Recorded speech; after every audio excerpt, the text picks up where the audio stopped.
quand l'écrivain Pascal nous dit ainsi « Nous ne vivons jamais, nous espérons de vivre ». Si bien que nous disposons toujours à être heureux, il est inévitable que nous ne le soyons jamais. Il n'est pas sans intérêt de souligner que, bien qu'avec les mêmes prémices, l'expérience et l'expérience psychanalytique en particulier nous conduit ailleurs.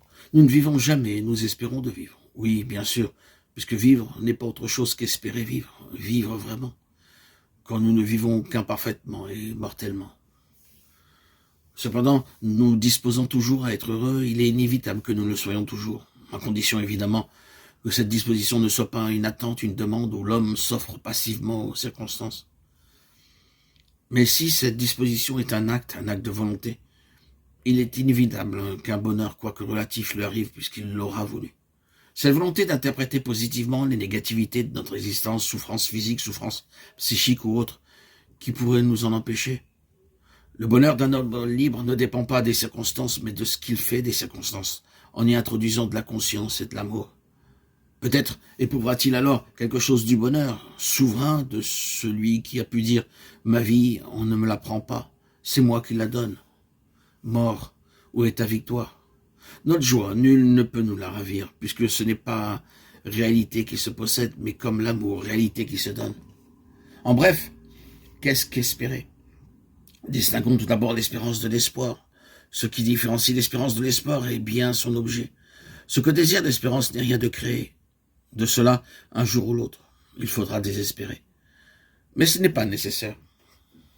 L'espérance peut aussi informer de l'intérieur nos espoirs, les garder dans l'ouvert et leur éviter ainsi de se saturer ou de se réduire à des appétits de jouissance, d'omniscience et de puissance. L'espérance se fonde sur une expérience qui peut nous permettre d'appréhender le réel moins tristement. Cette appréhension n'est pas sans courage. Elle suppose un acte de volonté ou encore un désir d'être subsistant au cœur même de nos lucidités les plus rigoureuses. Espérer ou ne pas espérer, disions-nous. Oui, là est bien la question. Mais une fois la question explorée, nous vient l'essentiel. Espérer ou ne pas espérer, là est notre choix. Oui, l'amour désespérément, puisqu'il n'y a rien d'autre qui vaille d'être vécu. Nulle autre réalité. Et cette réalité n'existe pas, n'étant rien de ce qui existe. Elle est l'espace où tout peut exister, peut-être. L'amour est le seul vrai Dieu, qui ne soit pas une idole. On ne peut le garder qu'en le donnant.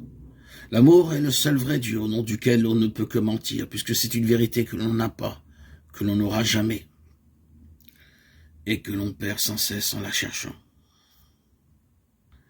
Aimer quelqu'un, c'est renoncer à l'avoir, et dans ce renoncement, il va. Il ne peut que venir et passer. L'amour, ce qui arrive au ciel quand il se fait bleu, mais il n'y a pas de bleu désespéré, il y a le beau temps qu'on n'attendait pas.